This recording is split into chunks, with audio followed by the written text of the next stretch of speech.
பகவத்கீதையில கர்ம பாதை, ஞான பாதை, பக்தி, ஞானம், அஷ்டாங்கம், பல பாதைகள் அங்க இல்லை. இதுல என்னன்னா பக்தியாமாவும் ஞானாதி, பக்தியாலதான் நான் உணரப்பட வேண்டியவன் சொல்றாரு. மற்ற பாதைகள் எல்லாம் என்னன்னா கர்மயோகத்துல நல்ல போகங்கள் கிடைக்கலாம் பிற்காலத்துல, அதோட அது நின்று போயிடும். ஞானத்திலே அவர்தான் அது எப்படின்னா அந்த பிரம்ம தளத்துல லயிக்கிறது, அதுக்கு மேல என்னங்கிறது அதுல நின்று போயிடும். யோக பாதையில எப்படின்னா ஏதாவது ஒரு சித்தி பவர் தான் அதுக்கு இறுதி இலக்கு, அப்புறம் அதோட முடிஞ்சு போயிடும். இன்னும் மேல இருக்கு, ஆனா அதோட நின்று போயிடும். இப்படி ஒண்ணுலயும் குறைகள் இருக்கு. அதனால பக்தியை பூரணமானதாக சொல்றோம். பக்திய ஸ்தாபிக்கிறதுக்கு தான் பல புராணங்கள், சாஸ்திரங்கள், அந்த அவதார புருஷர்கள் எல்லாம் வந்தாங்க. ஆனா கிருஷ்ணரோடவே இருந்தா கூட அவங்களுக்கு கர்மத்துல சிறந்தவங்களா இருக்கலாம், ஞானத்துல சிறந்தவங்களா இருக்கலாம். இதுல எப்படின்னா எந்த பாதை பிடிச்சிருக்கோ அதுக்கு பின்னாடி மற்ற பாதைகள்லாம் வந்துடுது. ஒரு நல்ல ஞானம் இருந்தது யாருக்கு? ஜனக மகாராஜாவுக்கு. அவர் கடமைகளை சரிவர செய்தார், அந்த ஞானத்தால செய்து கடவுளை அடைஞ்சார் அப்படின்னு கிருஷ்ணர் சொல்றார். உத்தவர் கிருஷ்ணரோடவே இருந்தார், நல்ல மதியோகி, பெரிய ஞானி. அவர் கிருஷ்ணரோடவே இருந்தார், ஆனா ஞானத்துலதான் அவர் இருந்தார். பின்னாடி கோபியர்களை பார்த்த பிறகு கோபியர்களை திருத்தணும், அவங்களையும் ஞானியராக்கணும்னு சொல்லி வந்தவர். அப்புறம் உபதேசிக்க வந்தவர் உபதேசம் பெற்று ஒரு பக்தரா மாறுறார். பக்திக்குள்ள அத்தனையும் அடக்கம் அப்படிங்கிறது நிறைய உதாரணங்கள் தரலாம். கோபியர்கள் உத்தவர் அப்படி உபதேசிக்க வரும்போது அவங்க சொன்ன வார்த்தைகள்லாம் உபனிஷத்தோட ரொம்ப ஸ்ட்ராங்கா இருந்துச்சு. அதுல ஒரு படிச்ச படிப்பை எல்லாம் மிஞ்சி படி இருந்தது. நீ சொல்ற ஞானம் உள்ளத்துக்கும் உதவாது, அதுல பிரயோஜனம் கிடையாது அப்படின்னு சொல்லி அவங்க பல உதாரணங்கள் கொடுத்தாங்க. ஒரு குஷ்டரோகிக்கு குங்குமப்பூ அபிஷேகம் பண்ண மாதிரி இருக்கு அப்படின்லாம் கேள்வி பண்றாங்க. இவர் புரியாத பல கருத்துக்கள்லாம் இந்த பிரேமிகள் இவங்க வாயில அவர் கேட்டார். அதை கேட்டு அவர் அப்படி திணறிடுறார். அப்படி நாம பார்க்கிறோம், பக்திக்குள்ள எல்லாமே அடங்கிருக்கு. அவங்களுக்கு நிறைய சாஸ்திர அறிவோ அது இதுன்னு சொல்லி நிறைய கண்டதெல்லாம் அவங்க இது பண்ணிக்கிறாங்க. கிருஷ்ணர் மேல பிரியம் வரணும், அவ்வளவுதான். கிருஷ்ண பிரியனா இருக்கணும், அவ்வளவுதான். அது இருந்ததுன்னா எப்படி ஒரு உபதேச வார்த்தை கூட உண்டு. யாருக்கு கடவுள் மேல பாசம் வந்துட்டோ அவங்களுக்கு குரு கிருபை இருக்கு, அடுத்து உலகத்துல உள்ள அத்தனை கலைகளும் அவங்களுக்குள்ள வந்துட்டு அப்படின்னு அர்த்தம் அப்படின்னு சொல்லி ஒரு வார்த்தை உண்டு. அவங்க உத்தவரை பார்த்து சமஸ்கிருத பண்டாரங்கிற வார்த்தையை பயன்படுத்த, வியாபாரி. பண்டு ஆரம், பண்டுனா பழம், ஆரம்னா பூ. பூ பழம் கோயில் வாசல்ல விற்பாங்க. கோயிலுக்குள்ள எவ்வளவு பெரிய விஷயம் இருக்கு, அதை விட்டுட்டு வாசல்ல உட்கார்ந்து ஒரு வியாபாரியாட்டம் அப்படி கத்திட்டு இருக்கீங்களே அப்படின்னு சொல்லி கேள்வி பண்ணாங்க. பூ பழம் விற்கிறவங்க உள்ள பேசாம நீரே கதி, நீரே பதி அப்படின்னு சொல்லி கிடக்கிறத விட்டு நாங்கெல்லாம் இருக்கலையா அப்படின்னு சொல்லி கேட்டாங்க. அப்போ அவர் பதில் சொல்ல முடியாம தான் இருக்காரு. எப்படி அந்த சுவாதி நட்சத்திரத்துல நம்ம கேள்விப்படுவோம், சிந்தர் மகாராஜ் அதை பத்தி சொல்லியிருக்காங்க. சுவாதி நட்சத்திரத்துல மழை பெஞ்சா அந்த தண்ணீரை தான் ஆகாயத்துல அந்த சாதக பறவைங்கிறது அது குடிக்குது. அந்த தண்ணீரை அந்த கங்கா தீர்த்தத்தை கூட சாப்பிடாம அந்த தண்ணீரே குடிக்கும். அப்படி ஒரு பறவை இருக்குது. இதே போல நாங்க கண்ணனோட இருக்கிறத மட்டும்தான் நாங்க மங்களமா நினைக்கிறோம். மீதி எல்லாம் எங்களுக்கு மங்களா இருக்கு, எங்களுக்கு அதுல விஷயமே இல்லை அப்படின்னு சொல்றாங்க. அந்த சுவாதி நட்சத்திரத்துல அது ரொம்ப விசேஷமா சாஸ்திரத்துல இருக்கு. அப்போ மழை பெஞ்சதுன்னா அந்த தண்ணீர் யானையோட நெற்றியில பட்டு அந்த இது கடலை போய் சேரும்போது அதுலதான் முத்து விளையுது. ஆண்கன்று என்ற பசுமாடு நடந்து அது கால் தடத்துல அந்த தண்ணீர் சுவாதி நட்சத்திர தண்ணீர் தேங்கி கிடந்து அது கடலை அடையும் போது கோமேதக கல்லா மாறுது. இல்ல பூமி கடியில போனா கூட கோமேதகமா மாறுது. வாழை வாழை மரம் மாதிரி ஒரு மரம் இருக்கு, அதுல விழும்போது பச்சை கற்பூரம் அதுல விளையுது. இப்படி எல்லாம் ஒரு வர்ணனை இருக்கு.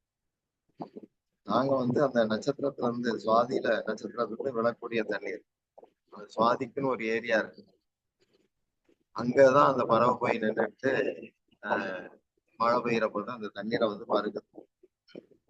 தண்ணியே இல்லாம தாகத்துல துடிச்சா கூட பரவாயில்ல, அந்த தண்ணீர் தவிர வேற எதையும் அது ஏத்துக்காது.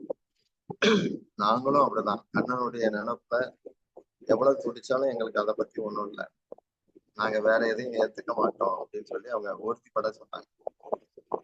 அப்போ ஒருத்தி சொல்றா, உத்தவரை நாம நொந்து என்ன பிரயோஜனம், இது ஒரு அம்புதான், இதை எய்தவன் யாரு அதை நம்ம பார்க்கணும் அப்படின்னு ஒருத்தி சொல்றான். கிருஷ்ணரை அப்படி பேசுறா.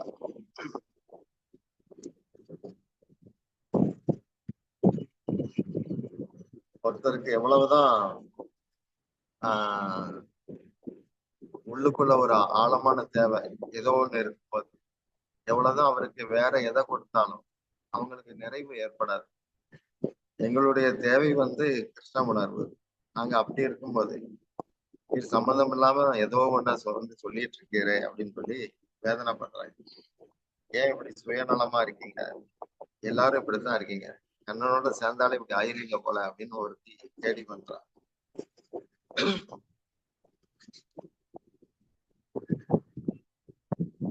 அப்ப சொல்றா ஒருத்தி, நாங்க முடிச்சிருக்கும் போதும் சரி தூங்கும் போதும் சரி உலகத்தை மறந்துட்டு நிலையில கூட கண்ணா கண்ணான்னு கதறிக்கிட்டு இருக்கோம். இந்த இடத்துல ஞானம் யோகம் இந்த மாதிரி வார்த்தைகள், பிரம்மம் இந்த மாதிரி நாங்க ஒரு இனிமையான மதுரா, அந்த இனிமை மதுரமான இனிமை, அந்த இனிமையில நாங்க கிடக்கிற போது ஒரு கசப்பான ஒரு இதை கொண்டு வரீர அப்படின்னு சொல்லி ஒருத்தி அந்த மாதிரி வார்த்தையை பயன்படுத்தாங்க. கசப்புனா வேப்பம்பழம் மாதிரி இருக்கு, நாங்க ஒரு நல்ல கனியோட நாங்க இருப்பது, கனி இருப்ப காய் கவர்ந்துட்டுன மாதிரி இப்படி ஒரு கசப்பானதை கொண்டு வரீர, நீ கொண்டு வர யோகம் ஒரு ரோகம் அப்படின்னு ஒருத்தி அதட்டுறாங்க. அது ஒரு வியாதி, எங்களுக்கு அவசியப்படாது, எங்க வேதனையெல்லாம் நாங்க அடக்கி இருக்கிறோம், நாங்கெல்லாம் கண்ணனை பார்க்கணும்னு சொல்லி ஒரு கட்டுப்படுத்த முடியாத உற்சாகத்துல இருக்கோம். இங்க நீ சம்பந்தம் இல்லாத பேசுறீரு, நமக்கு எப்படி பக்கத்துல கண்ணன் பக்கத்துல இருந்துட்டு இதெல்லாம் பேச வந்ததுன்னு சொல்லி அவங்க கேக்குறாங்க. நிறைய பேச்சாளர்கள் இருப்பாங்க, அவங்க எல்லாம் ஏதாவது ஒரு கடவுள்கிட்ட பக்கத்துல இருந்த மாதிரி தான் இருக்கிறாங்க. ஆனா அந்த உன்னதத்தை உணராம அதை பற்றிய விஷயங்கள்ல நிறைய தெரிஞ்சு வச்சிருப்பாங்க. அப்ப என்ன ஆகுது, வெளி விவகாரம் நிறைய அவங்களால தர முடியுது, உள் விவகாரம் எம்டியா இருக்கு, இன்னும் அந்த அனுபூதி கிடைக்காம. அனுபூதிங்கிறது ஒரு பரஸ்பர அனுபவம். கண்ணனுக்கும் அந்த குறிப்பிட்ட ஜீவனுக்கும் குருமுகமா கிடைச்ச ஒரு பரஸ்பர அனுபவம் தான் அனுபூதியா வெளிப்படுது. ஆனா குரு இல்லாத போது அவங்க கோயில்ல தொண்டு செய்யலாம், எல்லாம் செய்யலாம், ஆனா அது என்னன்னா அதுல அனுபூதி இருக்காது. ஏன்னா நடுவுல அதை தரக்கூடிய மீடியா அங்க இல்லாம இருக்கு. அது மாதிரிதான் எப்படி தேன் பானைக்குள்ளே கரண்டி ரொம்ப காலமா கிடந்தா கூட தேனோட ருசி அதுக்கு தெரியாது. அது மாதிரி அவங்களுக்கு ஒரு அருகாமை கிடைச்சிருக்கே ஒழிய மற்றபடி அந்த குருவுடைய அனுகிரகம் இருக்கிற போதுதான் மேன்மை புரியும், அந்த டீலிங் புரியும், கடவுள்கிட்ட நாம எப்படி நடந்துக்கணும், என்ன மாதிரி இருக்கணும், அந்த மாதிரி விவகாரங்கள்லாம் குரு இருந்தாதான் புரியுது. அந்த குரு வந்து அங்கீகாரம் உள்ளவராகவும் நியமிக்கப்பட்டவர், அங்கீகாரம் நியமிக்கப்பட்டவர். அவரை இன்னொரு மூத்த குரு நியமிச்சிருக்காங்க, நியமிக்கப்பட்டவராகவும், அடுத்து பக்திய தரக்கூடிய அதிகாரம் உள்ளவராகவும் அவர், அதாவது அவர் கடைப்பிடிக்கிறவரா இருக்கணும்னு அர்த்தம். அப்ப வந்து அந்த ஜீவனுக்கு வந்து கிருஷ்ணருடைய கிருஷ்ணர்கிட்ட எப்படி நடந்துக்கணுங்கிறது உள்ள வந்து புகட்டப்படுது. இதுல வந்து அவர் தோத்து போயிட்டு அவரு திரும்பும் போது அவங்க பேசிதான் அனுப்புறாங்க. ஞானம்ங்கிறது உமக்கு உயர்ந்ததா இருக்கலாம், அது தங்கத்துல உள்ள பூ, ஆனா அது என்ன இருந்தாலும் அது ஆர்டிபிஷியல் தானே. அதுல எப்படி வாசம் வரும்? இயற்கையான போலதான் மனம் இருக்கும். அது உமக்கு சாதாரணதா படலாம், ஆனா அந்த மனம் வேற எந்த ரீதியிலையும் அதை தர முடியாது அப்படின்னு சொல்லி அவரை ராதையும் பார்க்க வச்சு அனுப்புறாங்க. அங்க போனா அவருக்கு இப்போ திரும்பி போறதுக்கே மனசு இல்லை. பெருதாளத்துலாம் உருள ஆரம்பிச்சிட்டாரு. உருட்டு புரண்டு அந்த தூசிகளை உடம்புல தாங்கிட்டு கிரீடத்தை காணும், பல வஸ்திரங்கள் மேல கடந்த காஸ்ட்லியான வஸ்திரங்கள் எல்லாம் போட்டுட்டு அந்த தூசிகளோட போய் கிருஷ்ணர் முன்னாடி போயிட்டு இருக்காரு. கிருஷ்ணர் ஒன்றும் தெரியாத மாதிரி அப்புறம் விசாரிக்கிறார். இந்த மாதிரி அவருடைய பிருந்தாவன விஜயத்தை பார்க்கிறோம். எப்படி அவர் போனார் வந்தார் சொல்லி பார்க்கிறோம். பாகவத்துடைய குறிக்கோள் என்னவோ அது உத்தவர் மூலமா நமக்கு காட்டப்படுது. கிருஷ்ணர் சொல்றார் பிருந்தாவனத்துல குசம் சரோவர் அந்த பக்கமா பின்னாடி காடுகள், அங்க போயிட்டு தியானம் பண்ணு, ஒன்ன வச்சு ஒரு நடக்க வேண்டிய காரியம் இருக்கு அப்படிங்கிற அதுபடி அவர் அங்க போயிடுறார். பிற்காலத்துல அந்த இடத்துல கிருஷ்ணனுடைய பேரன் வஜ்ரநாபன், அவனும் பரீட்சித்தும் மதுராவெல்லாம் எல்லாம் ஒண்ணும் இல்லாதபடி ஆகி கிடந்தது. இவங்க 2 பேர் போயிட்டு கிருஷ்ணனுடைய அந்த 16,000 ராணி 100 ராணிகள் அவங்களெல்லாம் அழைச்சிட்டு வந்து இந்த உத்தவர் தியானம் பண்ற பக்கமா வந்து அவங்க எல்லாம் ஹரிபஜனை பண்றாங்க. உத்தவர் வந்து என்ன எதுன்னு வந்து பார்க்க வரார். வஜ்ரநாபன் இவங்க எல்லாம் நமஸ்காரம் பண்றாங்க. பண்ணும்போது அவங்க மத்தியில பாகவதம் பேசக்கூடிய ஒரு சந்தர்ப்பம் உத்தவருக்கு. அந்த சமயம் பரீட்சித்து வந்து ரோந்து வேற அசுரர்களும் ஒரு பக்கம் கிருஷ்ணன் இல்லைன்னு சொல்லிட்டு இருப்பாங்க. நீ அதை கண்டிக்கணும், உனக்கு தனியா பாகவதம் கிடைக்கணும் உத்தவர் அனுப்பிடுறாரு. இதையெல்லாம் நம்ம வரலாற்றுல பார்க்கணும்.